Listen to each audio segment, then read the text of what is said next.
Конкретные рекомендации. Я предлагаю другим ораторам делать то же самое. Следующий в списке Народное движение реформы и развития Таджикистан. За ним Комиссия по правам человека Казахстан. Народное движение реформы и развития Таджикистан.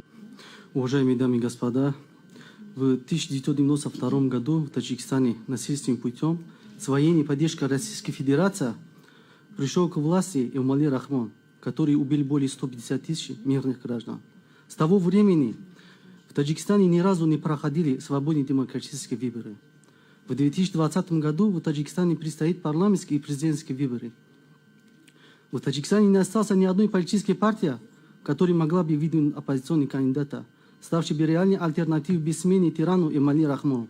Все политические партии, которые будут участвовать на предстоящих выборах, представлены номинально для того, чтобы ввести в заблуждение мирового сообщества о якобы существующей демократии в Таджикистане. За 27 лет Эмомали Рахмон привел в Таджикистане глубокий экономический и политический кризис, из-за чего более 2,5 миллиона наших граждан вынуждены были покинуть страну в поисках заработка и убежища. Это число составляет более 50% от общего числа избирателей, и они лишены права голоса и возможности выбирать, как и остальные наши граждан на родине. Гражданское общество в Таджикистане стало жертвой жестоких преследований со стороны правоохранительных органов.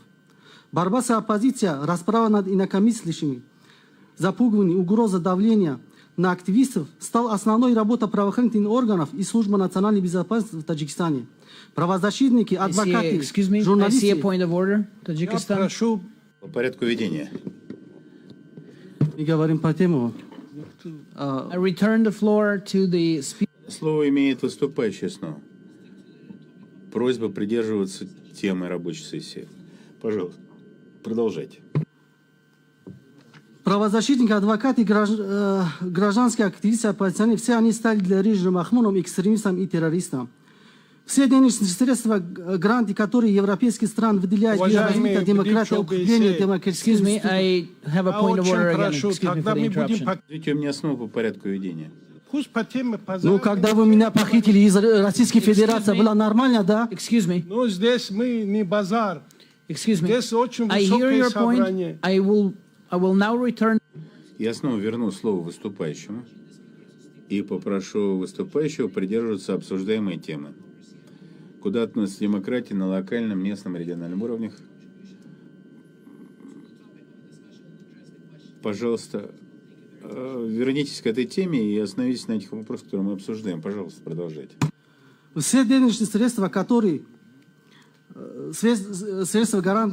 гранты, которые европейские страны выделяют для развития демократии и укрепления демократических институтов в Таджикистане, перенаправляется режимом Эмомали Рахмона на подавление СМИ, похищение активистов, убийство оппозиционеров.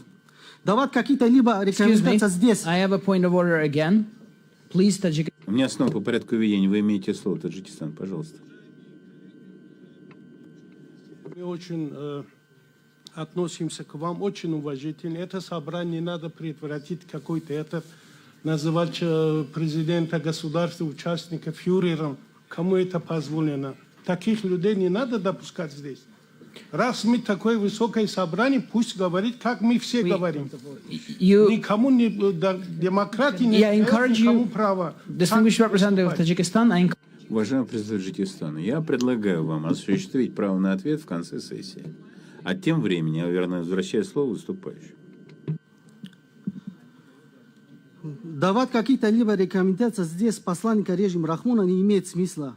Обращаясь к представителям западных стран, при выделении финансовых средств и другой помощи Таджикистану необходимо ставить более четкие, жесткие условия о соблюдении правительства Таджикистана демократических принципов и прав человека в стране.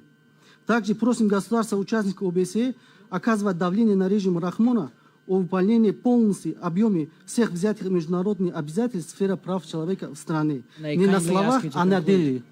Благодарю. Thank you.